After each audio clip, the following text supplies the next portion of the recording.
Good morning. Are you Camden Jackson? And Mr. Jackson, in cause number 25 DCCR 0114, you're charged with engaging in organized criminal activity. Ms. Perazo has filed a motion to withdraw as your attorney. And so do you have any opposition to me allowing her to withdraw? Answer out loud. Okay. So Ms. Perazo, I will grant your motion. Mr. Jackson, do you have the funds to hire an attorney? Working on it. You're working on it? So here's what I'm going to do in the meantime because you're in custody. I'm going to go ahead and appoint an attorney. That way you have no lull in representation. Somebody will begin working on your case. If you get someone hired, then they can file the appropriate motions to step in, okay? But you will be appointed an attorney today. Now, before I send you back to the jail, I want to talk to you about this stack of incident reports that I have of how you're behaving in our jail. And I know that one of the things that you wanted Ms. Perazo to do and that she had filed on your behalf that we're not going to take up today is for me to reduce your bond. And I can assure you nothing's going to happen other than your bond being increased if you continue to act like the little hooligan that you're acting like in our jail. I can't even tell you how angry this makes me. How old are you? Just turned 19. Just turned 19. Well, let me tell you something. It is time to grow up. Because you and the other little 18, 19, whatever y'all are doing in there, you're never going to get out of jail. You're going to end up in prison, and your life is just going to be just like this. And is that what you want? No. It's not, is it? Cussing at the correctional officers, laying in bed because you don't want to get up, staying up late because you know when you get to sleep late? When you're at home because you're not in jail for violating the law. That's when you get to sleep late. That's when you get to make your own decisions. You don't get to make those decisions right now. And I get a report every single time you're acting up. And you're going to keep coming in front of me with another lawyer, and it's the same thing. The DA knows about these, and if you think that's going to make them want to be nice and offer you some great deal on your case, it's not. All it's going to make everybody want to do is something worse to you. So starting today, if you think you want something good to come out of your case and you want some possible good treatment and to get out and to be able to live a life like the rest of us, start proving it starting today in jail. Otherwise, it's not going to happen. Do you understand?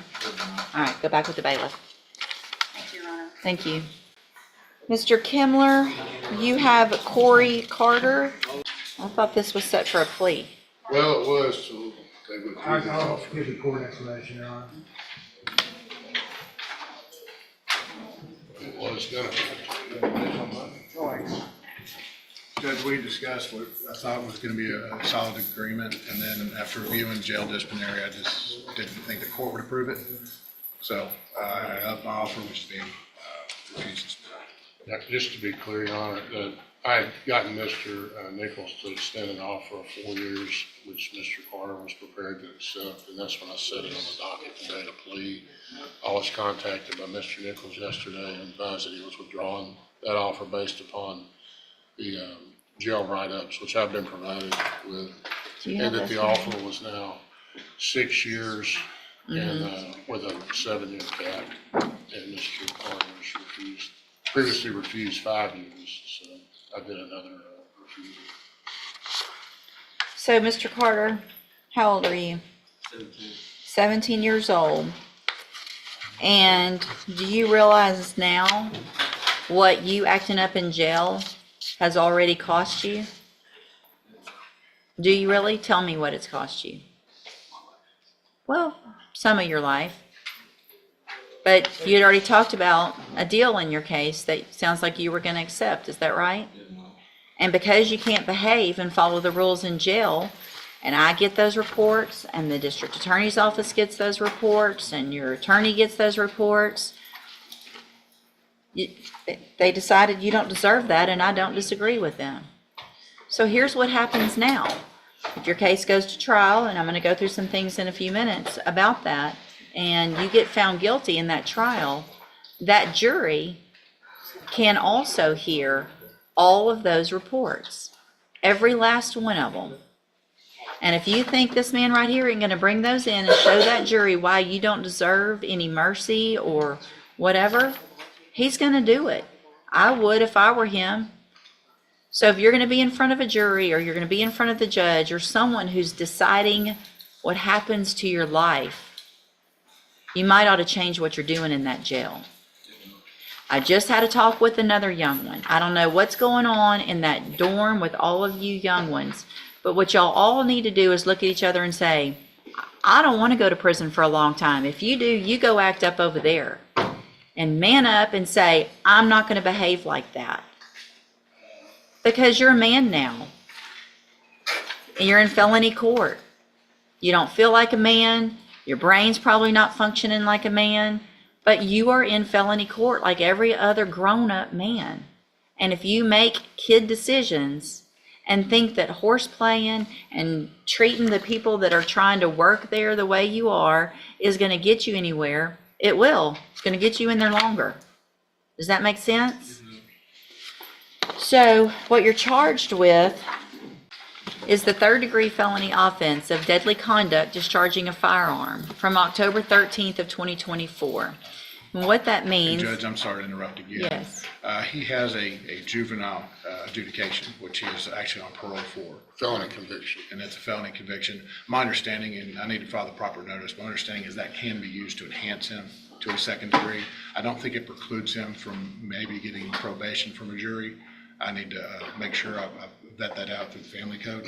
Okay. But my understanding is he's looking at a possible second degree punishment range. Do you agree with that? It's a hybrid situation with the prior juvenile felony conviction. I think that Mr. Nichols is correct that it precludes, or it does not preclude him from having to be eligible for probation from a jury. However, it will enhance the punishment range Okay. from a third degree to a second degree. So, Mr. Carter, what that means is that if you go to trial and a jury finds you guilty, and they find that that previous adjudication took place and was true, that you were adjudicated as a juvenile of a felony, that means that jury can sentence you anywhere in the range of punishment of a second-degree felony instead of a third, which is between 2 years and up to 20 years in prison. Do you understand?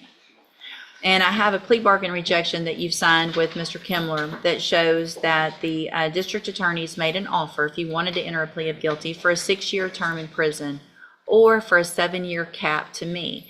You have every right to reject that offer and have your case set for trial. We've talked about all that. Do you want to reject that offer and have a jury decide? Okay, then we'll get your case set on the trial docket as quickly as we can. Again, don't get over there and forget what I told you today. It's very important. Do you understand? Okay, go back with the bailiff. What you just witnessed was a judge drawing a hard line, not once, but twice, with 2 young defendants whose behaviour behind bars is actively destroying their chances at leniency. First, 19-year-old Camden Jackson, charged with engaging in organised criminal activity, watched his attorney withdraw from his case while a stack of jail incident reports sat in front of the judge. Cussing at correctional officers, refusing to follow basic rules, all of it documented, all of it working against him. The judge made it clear any hope of a bond reduction is off the table, and if this behaviour continues, things will only get worse. Then came 17-year-old Corey Carter, charged with deadly conduct involving the discharge of a firearm. Carter had a 4-year plea deal within reach, a deal he was ready to accept. But when the district attorney reviewed his jail disciplinary record, that offer vanished. In its place, 6 years in prison or a 7-year cap. Carter refused, and now his case heads to trial, where a jury could sentence him anywhere from 2 to 20 years thanks to a prior juvenile felony adjudication that enhances his charge to a second degree. Every single one of those incident reports can be presented to that jury during punishment, and the prosecution made clear they intend to use them. This is a courtroom reality that too many young defendants learn the hard way. The choices you make while awaiting trial are not invisible. They are documented, they are shared, and they carry real consequences. A deal that could have changed the trajectory of a life was pulled off the table, not because of what happened on the street, but because of what happened inside the jail. If you found this case as eye-opening as we did, hit that like button, drop your thoughts in the comments, and subscribe for more real courtroom breakdowns, because justice never gets old.